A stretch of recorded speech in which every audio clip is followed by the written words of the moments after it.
What's up, everybody? I'm Mr. J. This is W.A.D. I found a Final Fantasy Play Booster box. Happy 4th of July weekend, everybody. I went out to the LGS. I was in the neighborhood. I was grabbing stuff from the store and dealing with the post office. So I stopped in there and tried to see if they had any Final Fantasy because I haven't had any access to it. I was gone at pre-release weekend, and then when I came back from work the following weekend, official day of the release, everybody was sold out. Everybody was sold out, so I couldn't get any. I wanted to see if there was a second release to see if I could get my hand on at least one play booster box.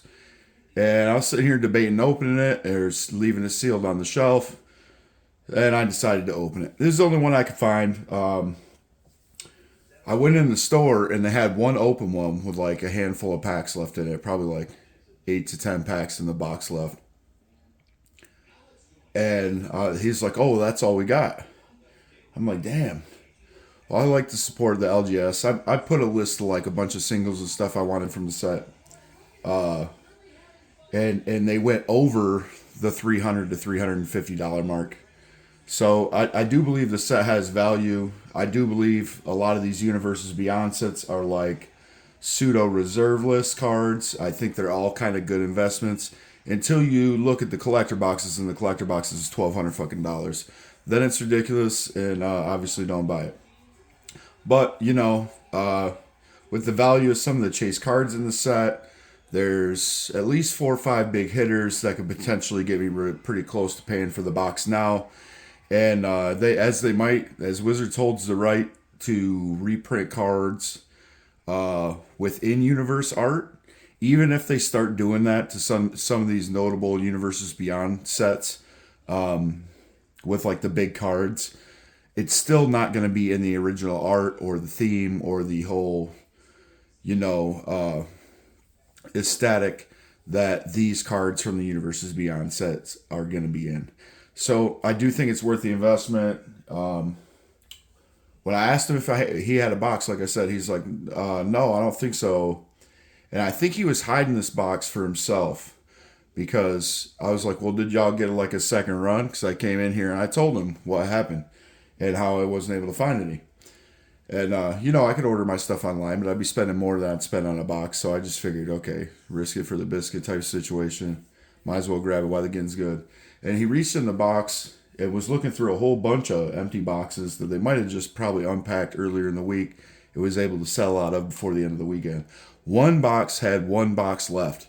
So out of several cases, one box was left. And like I said, I do believe he was probably saving it for himself. And I was like, "Well, how much is it?" And I started talking about the collector packs and how much they were. And I think what it is this dude doesn't have the money to spare, and he probably had it saved for himself. And he's like, "Oh, look, I got one box." So it's like, I'll take it. It's got my name on it. So instead of grabbing a handful of packs, I didn't figure that was worth it, especially since I'm after certain particular cards. But we're going to give it a shot. We're going to crack this play booster box, try and do it efficiently.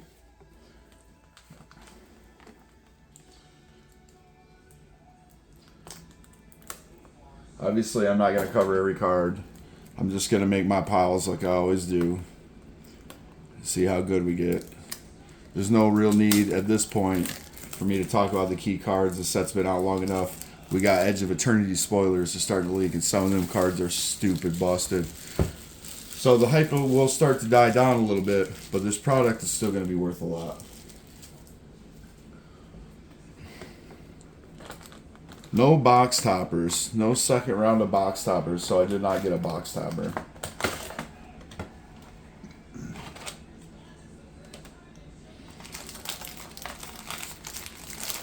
Left stack. 1, 2, 3, 4, 5, 10. So there's only 30 packs in it. Like I thought, it was either 30 or 32. Middle stack. Middle stack. Box out of the way. I think we'll go left first. Try to scooch these up towards the top of the field of view real quick. Give ourselves some room.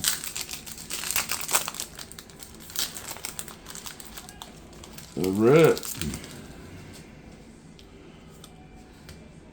got tokens, we got lands. Does that look good? The view's pretty good. Alright. Got a nice little foil. We got From Father to Son. That's a rare. We got some uncommon situations here.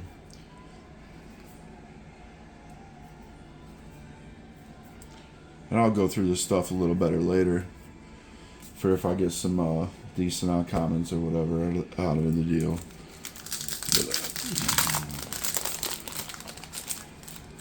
It's not really that important.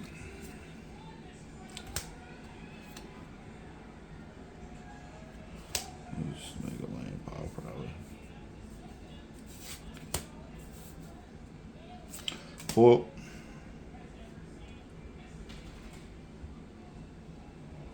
We got Hope Estium for white and the blue. Lifelink 2/2. At the beginning of your end step, each opponent mills X cards, where X is the amount of life you gain this card this turn. So that's one of the cards that's been on the list. You got a nice little lifelink mill combo situation that might be fun. Town Zach Fair, that's on the list. We'll put that over here. It's a notable.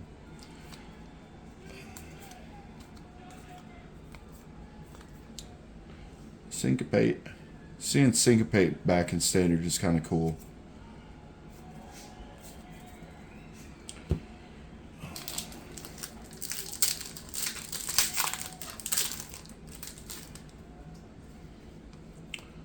Token. Full land. These foils are looking nice. Imagine people that got into the collector packs for a good price are pretty happy. Bridge at the Battle at the Big Bridge, which is a fatal push. Sweet. That's a pretty good hit right there. So for 1 mana, full art fatal push. Instant, destroy target creature if it's mana value 2 or less. Revolt, destroy that creature if it has mana value 4 or less instead if a permanent you control left the battlefield this turn. Pretty good removal spell. Nice hit in the art. Cecil, that's a great one for a new black aggro strategy. For 1 mana, it's a 2/3 death touch with darkness. Whenever Cecil deals damage, you lose that much life. Then you lose life, then your life total is less than or equal to half your starting life total. Untap Cecil and transform it. And then when you do transform it, it's got life links, so you can get the life loss back. And then when it attacks, other attacking creatures gain indestructible until end of turn. So I think he's awesome.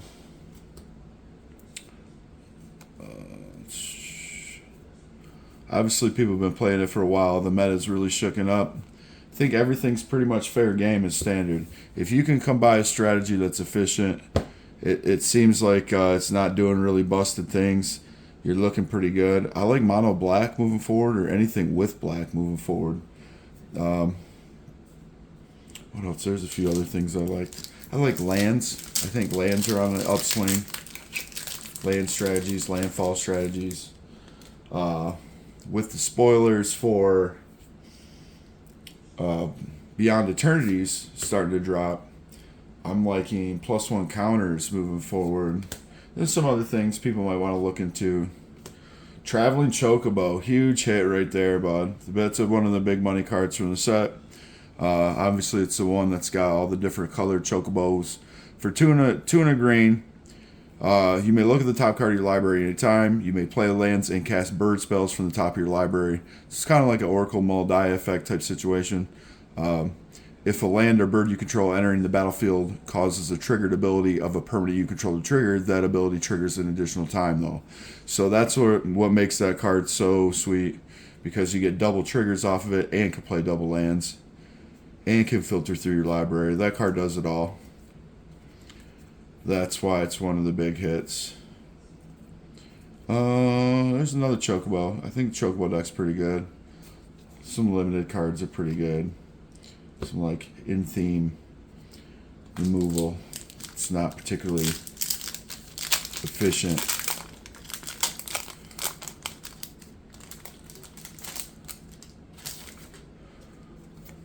Token. Double token? Oh, that's a land. Okay, cool. Cool looking swamp, though. Thought it was a token. Foil. We got the Lunar Whale. Space Whale. 3 in a blue. It's 3/5 flyer. Look at the top card of your library anytime, as long as Lunar Whale attacked this turn. And we play the top card of your library, crew 1. So it's a vehicle. You know, doing vehicle things. That's what we're doing moving forward here. We're about to get, that's a good card. We're about to get spaceships and stuff. Rumors starting to circulate of what it's going to be, some kind of Star Wars or Star Trek Secret Lair type situation, or like a Universes Beyond with the Infinity set and Edge of Eternities. It'd be pretty good. You could have a nice little dedicated land base and everything.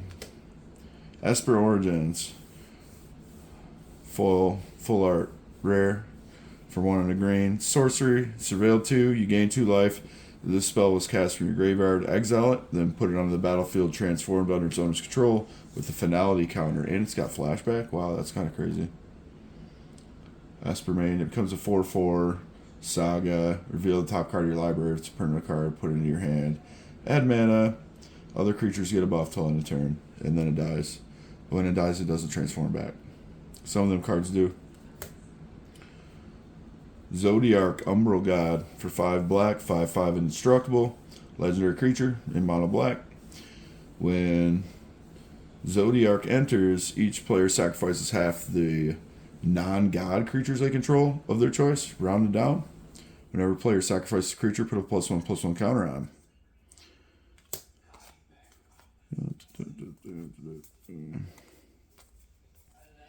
That card might be good.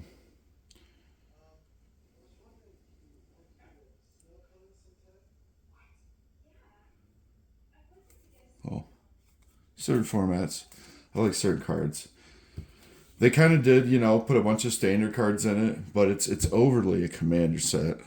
Overly. But there's some cards that are good in standard, and there's some replacements coming up for big cards that are about to cycle. It's going to be a fun standard, so I will build for it, but I haven't decided yet. I got to watch the meta, kind of see how it shakes out. Choco, Seeker of Paradise, another Chocobo, 3-color Chocobo. And what's that, Bant? 3/5, whenever one or more birds you control attack. Look at that many cards from the top of your library, then you put one of them in your hand, put a number of land cards from among them onto the battlefield tapped, the rest in your graveyard, then it's got landfall, buffs all your birds by +1/+0 until end of turn. Nice little full art. I'm going to probably pull that out.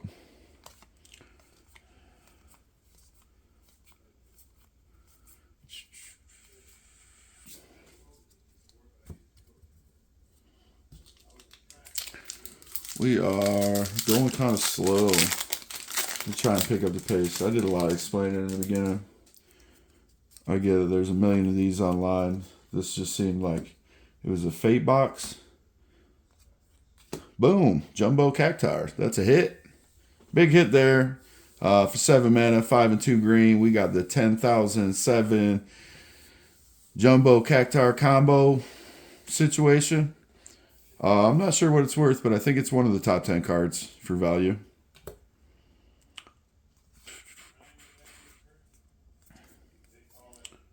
Up to 2 basic land cards or talents, different names. Put them on the battlefield tap. That's a pretty good card for 4.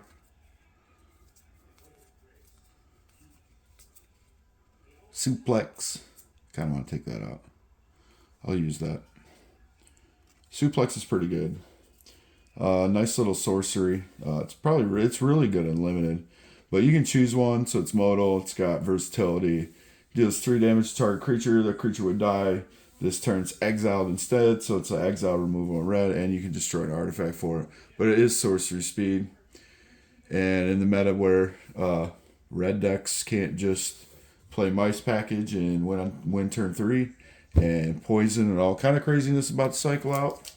I think it's a good card.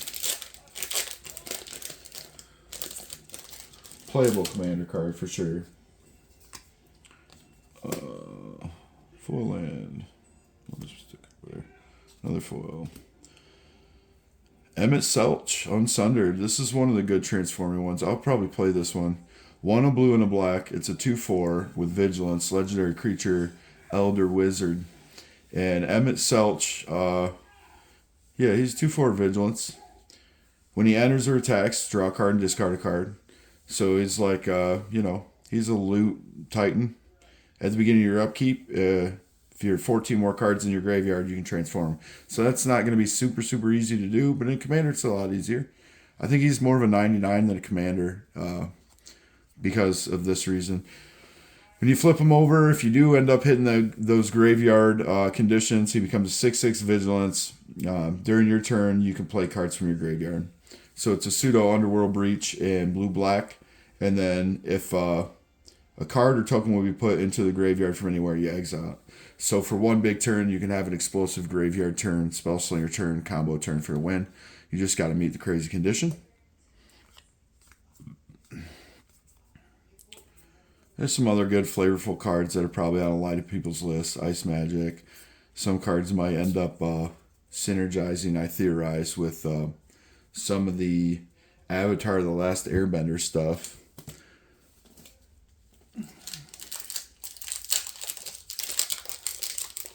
A lot of this stuff is going to be kind of Commander-centric in that way.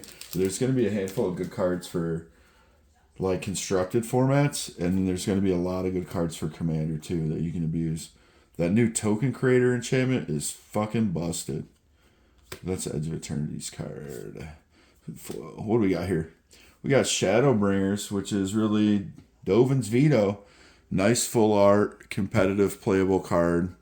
That card's probably going to be on the more premium side of things eventually, because Dovin's Veto is a playable card. Maybe not so much in CDH, you might not see it as much, but I would play it because it can't be countered and counter target non-creature spell for 2.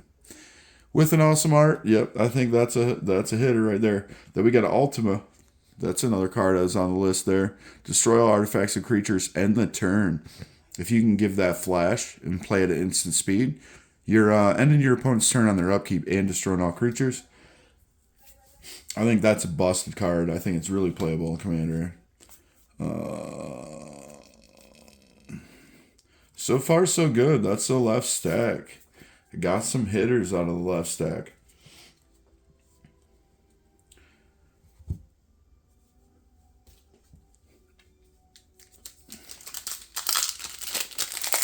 Now, obviously, because I bought the box, I'm taking the risk of, if I don't get all the cards that I wanted. Some of the cards are cheap now and like really underrated and underestimated.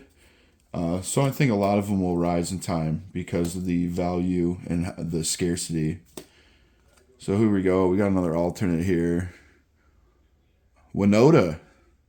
That's a hitter too. It's an Aldart Winota. Bart's Closser. So sweet, Winota. We don't need to read Winota. Everybody knows what Winota does. Summoner's Grimoire. It's got Job Select equipment card in green. I don't have one of those decks. They've got the Dog Meat deck. That card's probably a Dog Meat card. We're not going to talk too much. And try and rifle it out. Just get the off-the-cuff opinion. Just more natural that way, you know what I'm saying? Trying to get a little deck builder insight. Looking for a Sephiroth or a Buster Sword or a Cloud or something. Vivi. Boom, this card's fucking sweet. I don't know if it's expensive or anything, but I think I can abuse the hell out of this card. For 6 of white and a blue, this is an 8/8 legendary creature, Avatar Warrior. The spell can't be countered. Flying. You have protection from each of your opponents, so they can't damage you. You can't be dealt damage, enchanted, or targeted by anything controlled by your opponents. But this card doesn't. So as long as you can protect this card, it's kind of like a really good defense, nearly invincible situation you can put yourself in for what other plans you have in white-blue to try and win the game. Nice control card. I will definitely play and abuse that card. Hype about that. This is another rare. This is a Saga. A summon. Burnhilder. For 1 and a red, it's a 2/1. It has chain. Exile the top card of your library during your turn. Put a lore counter on this Saga. You may play that card. Oh, that's sweet. Okay, so it's just an impulse draw, and then when you next cast a creature spell this turn, it gains haste. Nice little aggro type of card.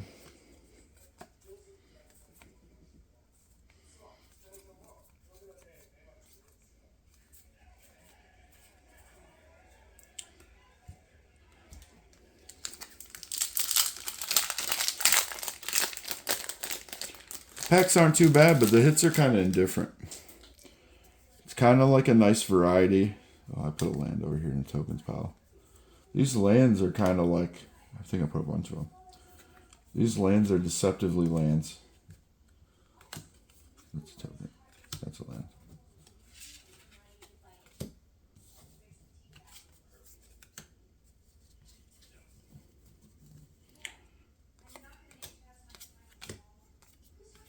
Summon Leviathan. Great, fantastic card. Definitely will play it. For 4 and 2 blue, it's a 6/6. With Ward 2, enchantment creature, Saga Leviathan.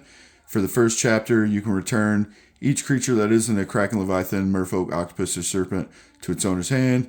Wipe your opponent's field. I got a perfect deck for this, and I will play it. Until end of turn, whenever a Kraken Leviathan, Merfolk, Octopus, or Serpent attacks, draw a card. Ooh, it even includes Merfolk. I might be able to slip that card into Merfolk and kind of spread the power around. That'd be nice. Nice card. We'll play. Overkill. That card, I gotta go through the stack and see if I got any more of them. That card's actually stupid busted. One of the craziest removal spells ever. Instant for 3 mana. Target creature gets -0, -9,999 till end of turn. So you're gonna have to make. By the time you're making infinite, obviously you're gonna probably name something better than 10,000. But on the instance that they don't, where they're like, oh, 1,000, the first number comes to their head, you can just kill that. And it's cool. You can disrupt some crazy things, let people go off and show their hand and try to use that card to disrupt it. It's not like a CEDH competitive card or something. It's just a cool, notable print of a removal card. This little flows. Vivi! Boom! That's a huge hit right there. And it's the full art Vivi. Fan-fucking-tastic. 0/3. For 0, add X mana and any combination of colors, obviously, of the blue and red variety. And then where X is his power. And then activate your turn once each turn. Add a bunch of mana.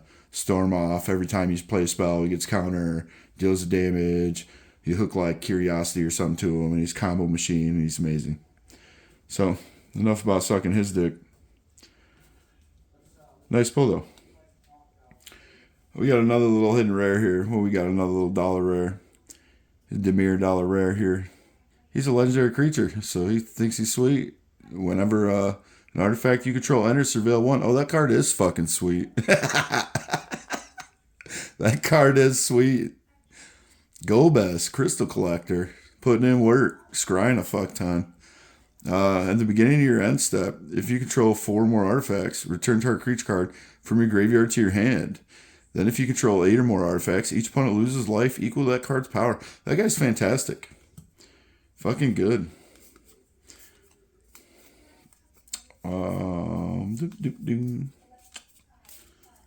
Moving right along. We got some decent value already. Pretty sure. The box had like a $25 price tag or something like that. $220 plus tax or something. It's like $230 out the door.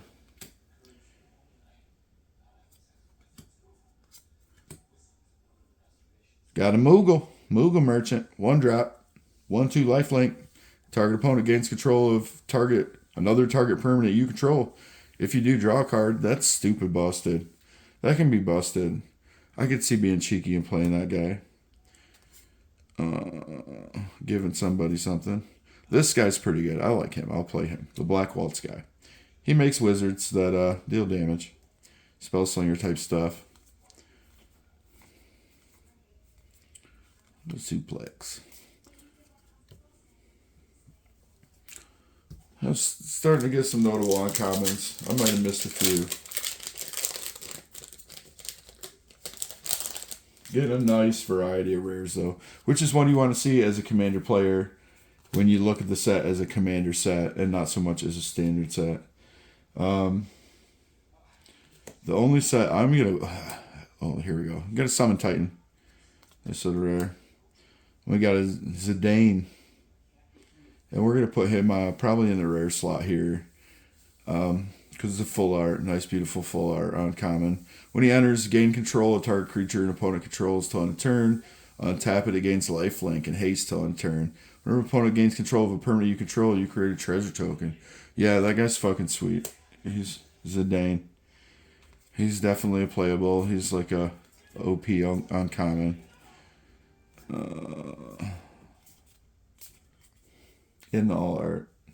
Some of this other stuff might be too, like the other Chocobo stuff. Birds is probably a decent archetype now. There's a couple different ways you can do it, and it's in the right colors. Seen a couple influencers try to pull off some bird decks. I'm not sure if was popping off. I don't really remember. It wasn't super memorable. That one's a foil though. We got a Deadly Dispute. Another one. Is that a different art? Oh no, this is just a different card. There's an additional cost to cast a spell, sack a creature or an artifact, draw 2 cards, create a treasure token. In an alternate art, fantastic fucking card for Commander. Them cards are going to go for a premium, I already know.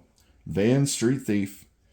2 in a red, he's a 2/2. Whenever one or more scouts, pirates, and or rogues you control deal combat damage to a player, exile the top card of that player's library and you can cast it. If you don't, create a treasure token. This guy's really good too. If you cast a spell you don't own, put a +1/+1 counter on each scout, pirate, and rogue you control. So pirate rogue deck, maybe? That might be on the horizon. I don't like building stuff that everybody builds. This guy's fucking good. So, Freya, Crescent, 1 drop in red. It's mana dork. During your turn, it has flying. Add red. Spend this mana only to cast an equipment spell or activate an equip ability. Nice little Voltron card. Goes right in the deck I have. That deck's going to get powered up in this set, looks like. Looking for the Buster Sword. Get some Cloud and Buster Sword action. I'll be really happy.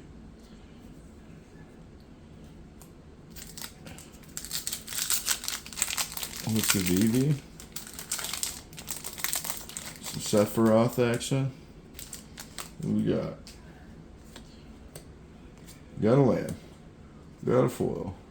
We got another special guest. Again, I've been hitting these full art special guest type situation. This is a Cryptic Command.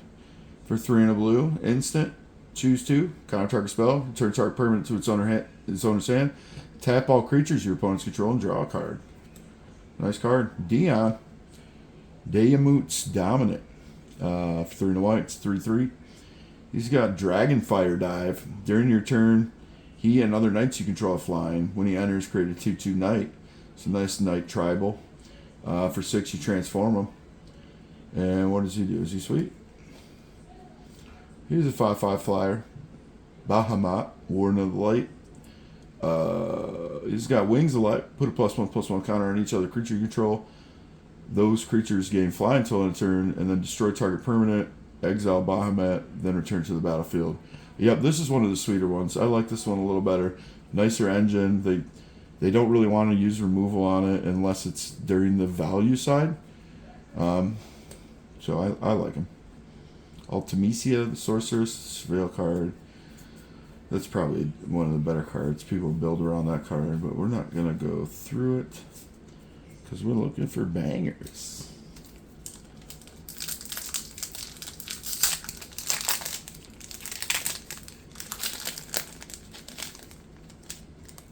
If you can find one of these, I think it's a good investment.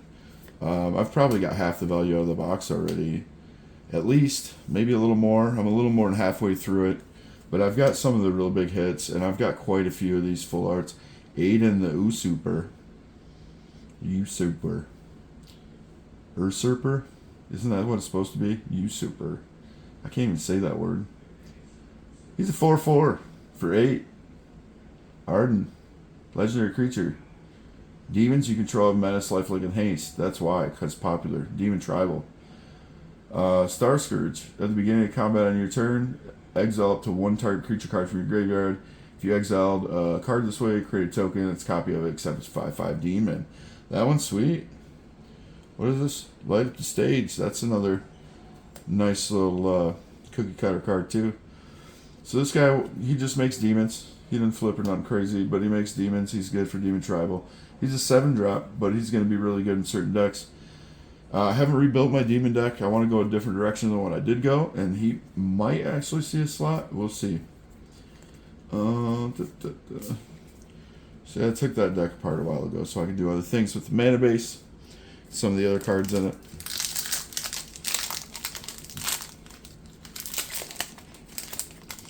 Thinking I want to redo Landfall again. You might put Landfall together, but it requires a buttload of land.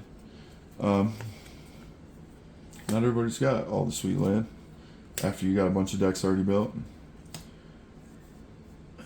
Genova, Ancient Calamity. For 2 black and a green, it's a 1/5 alien.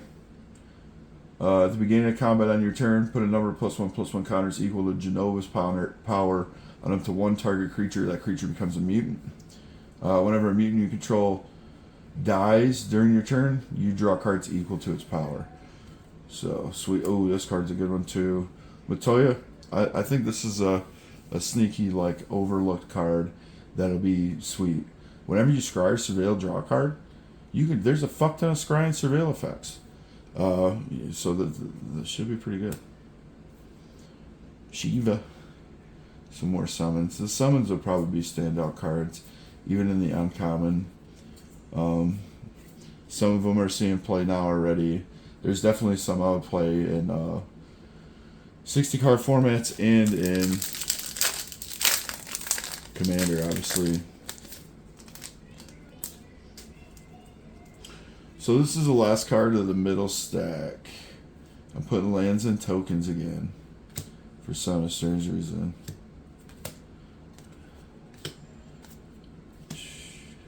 Karen, Traitorous Dragoon. He's a 3-drop for 2 and a black. He's a 2/4 legendary creature, human knight. During your turn, Cayenne has flying. Kane. I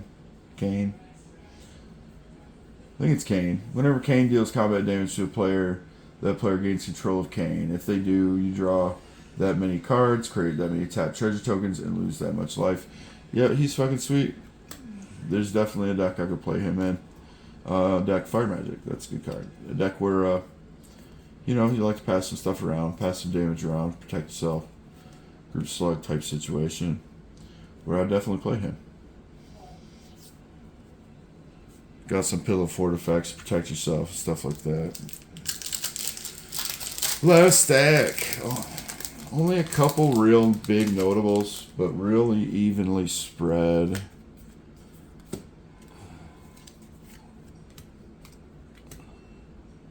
Aerith Gainsborough. 2 and a white. Lifelink card, 2/2. Whenever you gain life, put a +1/+1 counter on her. So she's like a, in a Johnny's Pride Mate type situation.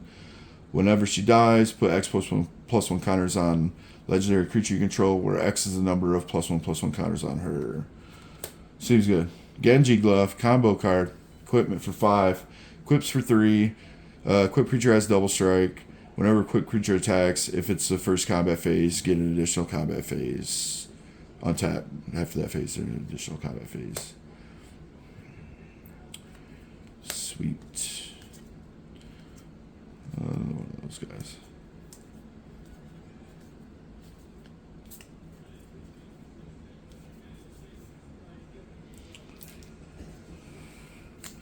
Big money, no whammies.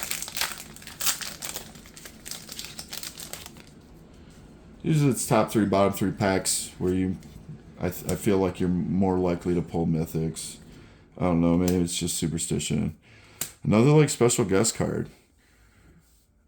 Laboratory Maniac. That one's probably going to be a nice little premium too because it's a staple card, it's a 2/2 backup for Thassa's Oracle. If you draw cards and you got no cards in your library, you win. Rubon, Bull of Almigo. He's a 2/2 for 1 red. He's got ward, pay life equal to Robon's power. Whenever he attacks, attach up to 1 target equipment you control to target attacking creature. I dig it. Nice equipment support. If you can just, read the cards.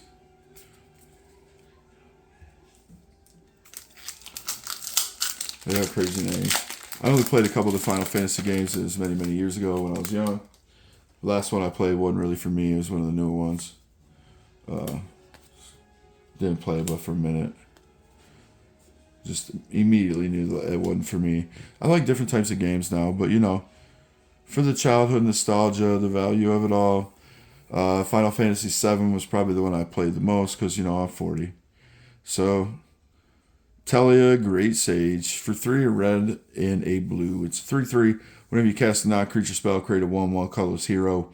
If 4 or more mana was spent to cast a spell, draw 2 cards.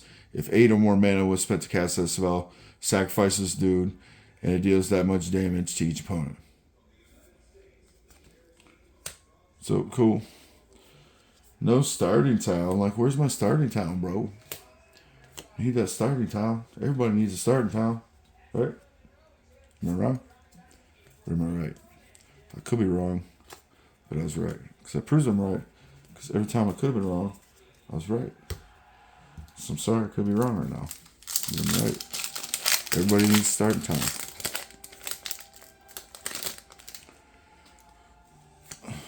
So good. Boom. Knights of the Round. Nice little spread, even box, right? Kind of got a real nice spread. Couple more packs for big hitters, though. Will we get another one?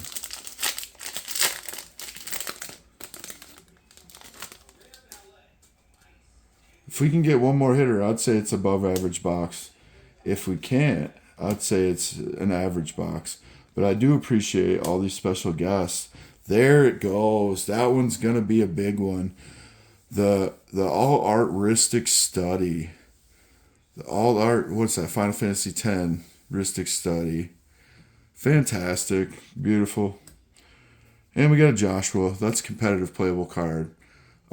Phoenix is dominant. For 1 in Boros. When he enters, you discard up 2 cards and draw the many cards, right? He's 3/4 though. Good stat lines for him. And then he can transform. Pay mana, tap him, transform him.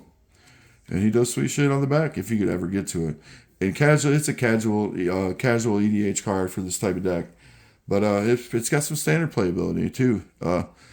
First, second chapter deals 2 damage to each opponent. And then, he returns any number of target cards with total mana value 6 or less from your graveyard to the battlefield. Then exile it, then return to the battlefield as the dude, right? And then it's a 4/4 flying lifelink. Good card. I don't know if you'll ever flip it, but it's pretty good. This is a great pack. Fantastic pack. Wandering Minstrel. So we got another little rare here. Simic rare. Lands you control enter untapped. So, awesome. Like a Spelunking or Amulet of Vigor. And then he's got a Minstrel's Ballot at the beginning of combat on your turn. If you control 5 more towns, create some shit. You'll never run a bunch of towns. 5-color commander, though. 5-color towns commander. If you can produce a buttload of mana, other creatures you control get +X/+X till end of turn, where X is the number of towns you control. So, like, if you want to go towns deck. But I think he's just worth it for the 2-mana Spelunking Amulet of Vigor effect in 5 colors.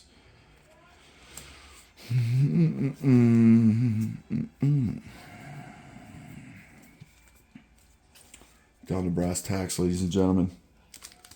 So 4 packs left. The Ristic Study, I think, saved it. I think that makes it a solid box overall. Not particularly good, great, not particularly bad. But with the hits that I got, I think it's probably above average with the Ristic Study. Here we go. Alternate Art Lightning Bolt. What a fucking fantastic card for me to get. That's beautiful. I love Lightning Bolt. One of my favorite cards.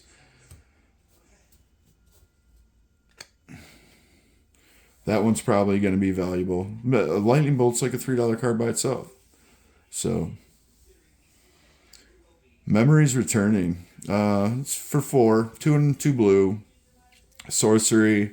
To do anything good. It's got flashback. Reveal the top 5 cards of your library. Put one of them into your hand. Then choose an opponent. They put one on the bottom of your library. Then you put one in your hand. Then they put one on the bottom of your library. Put the other one in your hand.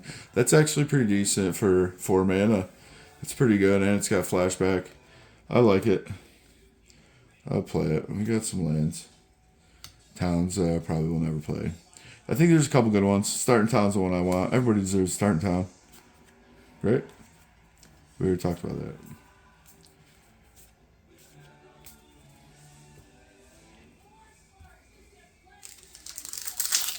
Okay, this is our highest chance here. Last 3 packs of pulling another hitter.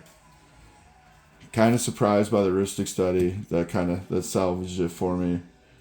Kind of made my day there. Tifa. Trample Landfall. Double her power every time you play a land. I'll definitely play her. Not overly valuable. Not overly cheap. No Zach Fair. No Busty Sword. No Cloud. No Sephiroth. But a nice variety. Heuristic Study. Traveling Chocobo. We got some hitters. I think Landfall's probably. I'll go back to it. We got one of the rares in foil in the land cycle, the towns, the ones with the overture, sorcery, six mana. Target opponent mills half their library, and then it comes in tapped into land. That one's definitely great. Noctis, Prince of Lucas. It's a lifelink 4/3 and Esper. You can cast artifact spells from your graveyard by paying 3 life in addition to paying their other cost. If you cast a spell this way, that artifact enters with the finality counter on it. So, I'll play that in artifacts. I got Esper artifacts going. Haven't built it yet, but I've got a really good shelf for it. Esper is one of the lands that, it's one of the groups of colors I really like to play, so it's hard to come by my Esper lands.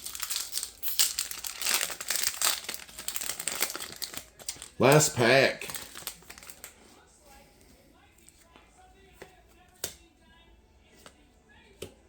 Crossroads Village. That's Starting Town. Got another these cards ended up being what made the box probably a regular, because I got quite a few of them. I think it was a strong box, better than average, but not particularly great. So we got a couple good ones here. We got a Nebelheim of Flame behind it. But we got a Strom Senior Artificer alt-art, full face alt-art going on here. So that's a fantastic pull as well. And then we got the Nephilim of Flame, which is like Chandra's Fury or whatever that card is. For 4 mana, choose target creature you control, deals damage equal to its power to each other creature. If this spell was cast from your graveyard, discard your hand and draw 4 cards. So it's kind of like that stapled with a wheel on it when you flash it back. Pretty cool little card. That's the box. Let's go back, see what we think the real hitters are. I do think I probably came pretty close, to the value. We'll pull out all our alts. A lot of these are going to be valuable cards, but the alts is what I really think made the box. We got a lot of decent stuff, but look at all this stuff. Look at all these staple alts. Got a lot of value cards in here. Not dollar rares. So a lot of little better than bulk cards and a whole lot of these, man. That's a good one too. Vivi. Even got him in the full face. And that I think that one's like a $10, $15 card. Ultima. Look at this. The Dovin's Veto. Got the Cactar. That's definitely a bigger hitter. Got the Chocobo. And there's a lot of cards in here, probably $5 to $10.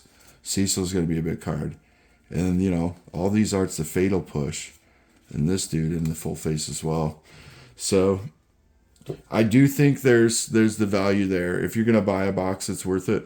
I didn't get all the hits I got, so I am kind of roped into spending a little more money on the set on singles online. But at least I got a real nice variety, and I got some of the cards I would have wanted on the wish list with the VV and the Chocobo and the Cactar alone. I think that's probably half the box. And then whatever the rest of the stuff's worth, I'm pretty happy with it. No Busted Sword, no Cloud, no Sephiroth, but got pretty much anything else you would want from the box. I think Vivi's still a $60, $70 card right now. Altered, I don't know. Chocobo's up there. So that paid for at least half the box, and the rest of the stuff you figure is free on investment. And then, you can wait. I think after Edge of Eternities comes out, Spider-Man hype starts building up, people will sell some of these cards. More of these cards will be on the market. A lot of it got opened, and you can probably pick up some of these cards you wanted for, like a EDH deck or something like that at a lower price. But the rest of it, as a value of a set, the set just keeps on climbing. It's just going to be harder to find because it's sold out. So if you can find it, buy it. That's it. That's all I got. I'm Mr. J. This is W.A.D. MTG. I'm out, y'all. Peace.